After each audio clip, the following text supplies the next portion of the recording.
दोस्तों, मार्केट में बहुत सारी कैंडलस्टिक पैटर्न बनती हैं, लेकिन क्या यह सभी कैंडलस्टिक पैटर्न काम करती हैं? नहीं। आज हम 7 पावरफुल कैंडलस्टिक पैटर्न देखेंगे जिनकी एक्यूरेसी नेक्स्ट लेवल है। सिर्फ इतना ही नहीं, पावरफुल कैंडल के साथ साथ हम इसकी साइकोलॉजी भी सीखेंगे ताकि आपको अपनी ट्रेडिंग जर्नी में बेहतर रिजल्ट मिल सके। तो सबसे पहली पावरफुल और सभी ट्रेडर्स की फेवरेट कैंडल है हैमर। हैमर एक केक बुलिश कैंडल है जिसकी फॉर्मेशन होने के बाद यूजुअली मार्केट ऊपर जाता है। इस कैंडल की एक कंडीशन है कि इसके शैडो की साइज इसके बॉडी से 2 गुना लंबी होनी चाहिए। जब ये कैंडल किसी सपोर्ट के आसपास बने तब हाईली चांस रहते हैं कि मार्केट एक अपर साइड मूवमेंट दे। जैसे कि यहाँ आप देख सकते हैं, इस सपोर्ट के पास हैमर का निर्माण हुआ और इसके बाद मार्केट ने ऊपर की तरफ मोमेंटम दिया भी। लेकिन आपको यह समझने की जरूरत है कि हैमर कैंडल में ऐसी क्या खास बात है कि यह बनने के बाद मार्केट ऊपर जाती है। हैमर बनने के बाद प्राइस ऊपर ही क्यों जाती है, प्राइस नीचे क्यों नहीं जाती? इस क्वेश्चन का सॉल्यूशन आपको हैमर कैंडल की साइकोलॉजी में मिलेगा। देखिए, स्टार्टिंग में प्राइस ओपन होती है और सेलर्स की वजह से प्राइस नीचे गिरने लगती है,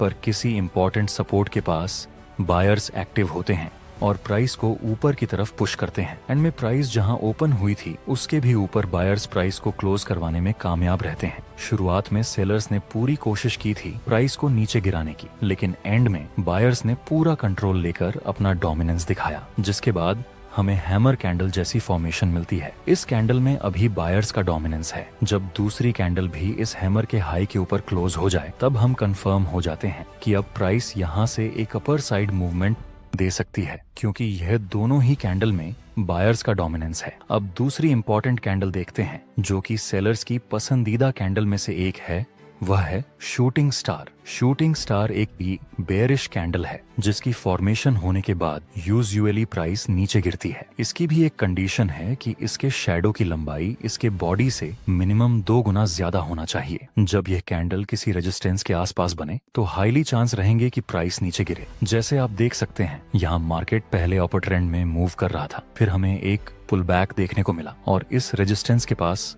हमें एक शूटिंग स्टार की फॉर्मेशन मिली। अब संभावना है कि यहाँ से फिर से प्राइस में एक गिरावट देखने को मिले। लास्ट में हमें सेलिंग प्रेशर मिला भी। अब इस कैंडल की साइकोलॉजी समझते हैं। स्टार्टिंग में प्राइस ओपन होती है और बायर्स प्राइस को ऊपर पुश करते हैं, पर किसी इंपॉर्टेंट रेजिस्टेंस के पास सेलर्स एक्टिव हो जाते हैं और वे प्राइस को नीचे धकेलने लगते हैं। कैंडल की शुरुआत में बायर्स ने पूरी कोशिश की थी प्राइस को ऊपर ले जाने की, लेकिन वे सब लोग असफल रहे और अंत में सेलर्स ने पूरा पावर दिखाकर प्राइस को नीचे की तरफ पुश कर दिया। इस कैंडल में सेलर्स का पावर दिख रहा है, इसलिए हम बोल सकते हैं कि अगर दूसरी कंफर्मेशन कैंडल इस शूटिंग स्टार के लो के नीचे क्लोज हो जाए तब हम सेल में एंट्री कर सकते हैं, क्योंकि यहाँ दोनों कैंडल में ही सेलर्स का प्रेशर है। अब हैमर और शूटिंग स्टार के बाद तीसरी पावरफुल कैंडल देखते हैं, वह है three height soldier. Three height soldier एक बुलिश पैटर्न है जिसमें 3 कैंडल का कॉम्बिनेशन होता है। थ्री हाइट सोल्जर की कंडीशन है कि यह तीनों कैंडल की बॉडी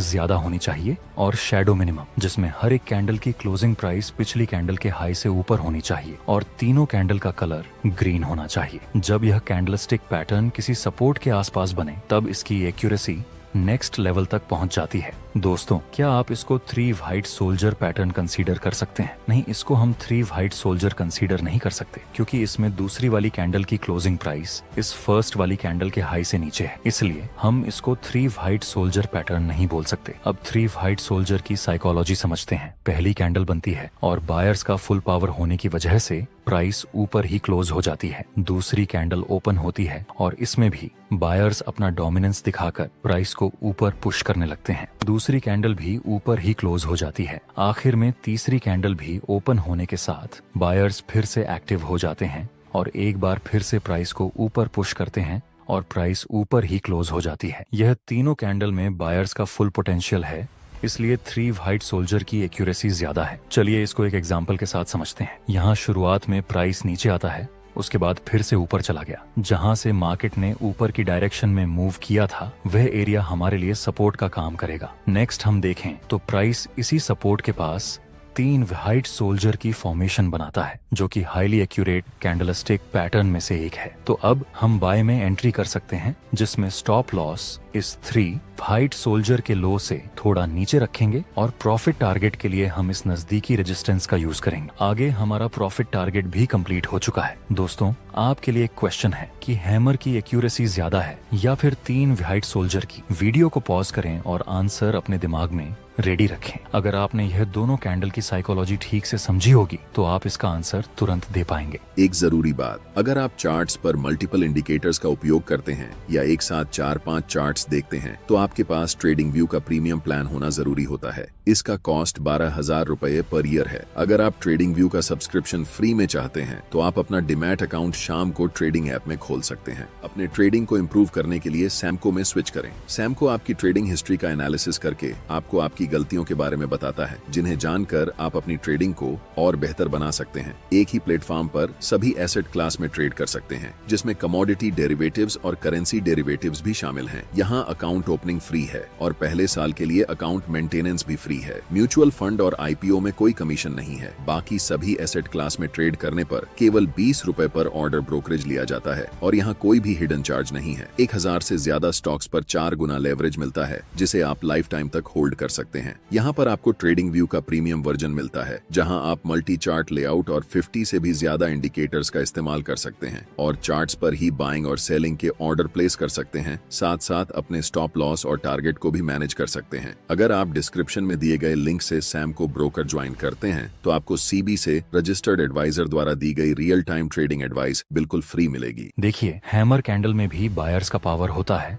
और 3 व्हाइट सोल्जर में भी, लेकिन हैमर में सिर्फ एक कैंडल को बायर्स का पावर मिलता है, जहां 3 व्हाइट सोल्जर में तीनों ही कैंडल को बायर्स का पावर मिलता है। इसलिए 3 व्हाइट सोल्जर की एक्यूरेसी ज्यादा रहती है इन कंपैरिजन टू हैमर। आपकी नेक्स्ट हाईली एक्यूरेट कैंडल है 3 ब्लैक क्रो। इसमें तीनों कैंडल का इतना है कि 3 ब्लैक क्रो में तीनों कैंडल का कलर रेड होना चाहिए। बाकी सारी कंडीशन 3 व्हाइट सोल्जर जैसी ही हैं। यहाँ पर आप देख सकते हैं प्राइस पहले ऊपर जाता है, फिर एक हल्का सा पुलबैक के साथ नीचे गिरता है। जहाँ से प्राइस नीचे गिरा उस एरिया को हम एज अ रेजिस्टेंस यूज कर सकते हैं। आगे प्राइस इस रेजिस्टेंस के पास 3 ब्लैक क्रो की फॉर्मेशन बनाता है, जो एक बेरिश सिग्नल है। तो फिर अब हम सेल में एंट्री कर सकते हैं। स्टॉप लॉस इस 3 ब्लैक क्रो के हाई से थोड़ा सा ऊपर और प्रॉफिट टारगेट के लिए हम नजदीकी सपोर्ट का यूज करेंगे। नेक्स्ट, एक बड़ी गिरावट के साथ हमारा प्रॉफिट टारगेट कंप्लीट हो गया। चलिए इसकी साइकोलॉजी समझते हैं। स्टार्टिंग में प्राइस ओपन होती है और सेलर्स की वजह से प्राइस नीचे आती है और नीचे ही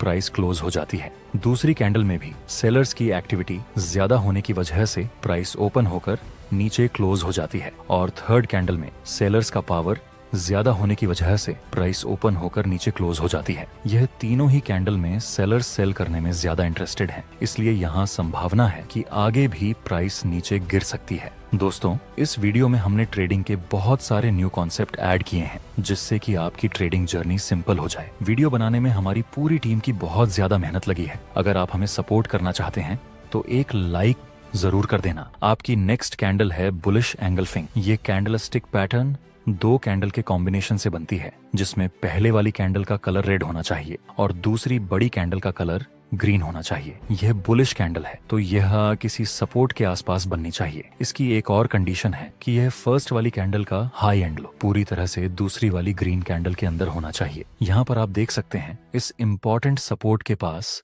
बुलिश एंगल्फिंग पैटर्न का निर्माण हुआ और फिर प्राइस ने अपर साइड मूवमेंट दिया भी था। इसके पीछे की साइकोलॉजी समझते हैं। स्टार्टिंग में प्राइस ओपन होती है और सेलर्स की वजह से प्राइस नीचे मूवमेंट देती है और नीचे ही कैंडल क्लोज हो जाती है। मतलब इस कैंडल में अभी सेलर्स का डोमिनेंस है। दूसरी कैंडल हल्का सा गैप डाउन होकर ओपन होती है, जहां सेलर्स प्राइस को नीचे ले जाने की कोशिश करते हैं, लेकिन करेंटली बायर्स एक्टिव होते हैं और वे प्राइस को फुल पावर के साथ ऊपर पुश करने की कोशिश करते हैं और बायर्स प्राइस को फर्स्ट कैंडल के हाई के ऊपर क्लोज करवाने में कामयाब रहते हैं। यहाँ इस कैंडल में सेलर्स का डोमिनेंस था, लेकिन दूसरी कैंडल में बायर्स का डोमिनेंस देखने को मिला। जब दूसरी कैंडल इस ग्रीन कैंडल के हाई के ऊपर क्लोज हो जाए तब हम बाय में एंट्री कर सकते हैं। इसी तरह आपकी दूसरी पैटर्न है बेरिश एंगल्फिंग। इसका निर्माण होने के बाद यूजुअली मार्केट नीचे गिरता है। इसमें यह फर्स्ट कैंडल का कलर ग्रीन होना चाहिए और सेकंड कैंडल का कलर रेड होना चाहिए। यह बात जरूरी है कि बेरिश एंगल्फिंग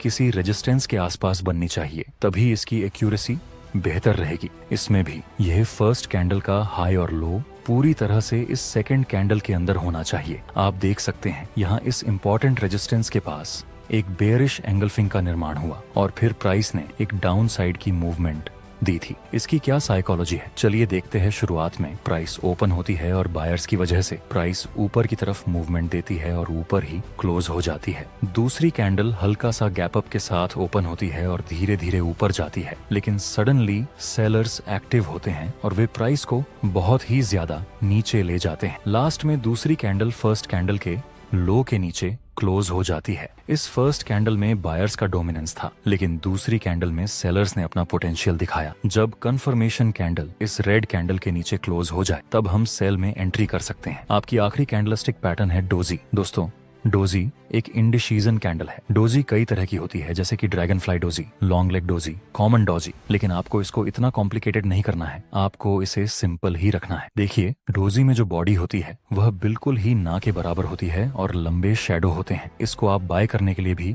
यूज कर सकते हैं और सेल करने के लिए भी यूज कर सकते हैं। कैसे, आइए देखते हैं। जब किसी इंपॉर्टेंट सपोर्ट के पास डोजी कैंडल मिले और दूसरी कैंडल डोजी के हाई के ऊपर क्लोज हो जाए तब आप बाय में एंट्री कर सकते हैं। इसी तरह जब डोजी किसी इंपॉर्टेंट रेजिस्टेंस के पास बने और दूसरी कंफर्मेशन कैंडल डोजी के लोरी के नीचे क्लोज हो जाए तब आप सेल में एंट्री कर सकते हैं। याद रहे दोस्तों, डोजी के आधार पर ट्रेड लेते समय आपको हमेशा कंफर्मेशन कैंडल का वेट करना है, क्योंकि यह इंडिसीजन कैंडल है। चलिए इसकी साइकोलॉजी समझते हैं। शुरुआत में प्राइस ओपन होती है और सेलर्स प्राइस को नीचे पुश करते हैं, लेकिन बायर्स एक बार फिर से प्राइस को ऊपर ले जाते हैं। जैसे ही प्राइस ऊपर जाती है, सेलर्स फिर से एक्टिव होते हैं और प्राइस को नीचे पुश कर देते हैं और जहां प्राइस ओपन हुई थी उसके आसपास ही क्लोज हो जाती है। सेलर्स ने कोशिश की थी प्राइस को नीचे ले जाने की, लेकिन वे नाकामयाब रहे, और वहीं बायर्स ने भी कोशिश की थी प्राइस को ऊपर ले जाने की, लेकिन वे भी सफल नहीं रहे, जिस वजह से इस कैंडल को हम इंडिसीजन कैंडल बोलते हैं। दोस्तों, अगर आपको इस वीडियो से कुछ ना कुछ वैल्यू मिली हो तो लाइक जरूर करना, और कोई डाउट हो तो कमेंट में बता देना। साथ ही अगली वीडियो किस टॉपिक पे चाहिए कमेंट में जरूर बताएं। जय हिंद दोस्तों।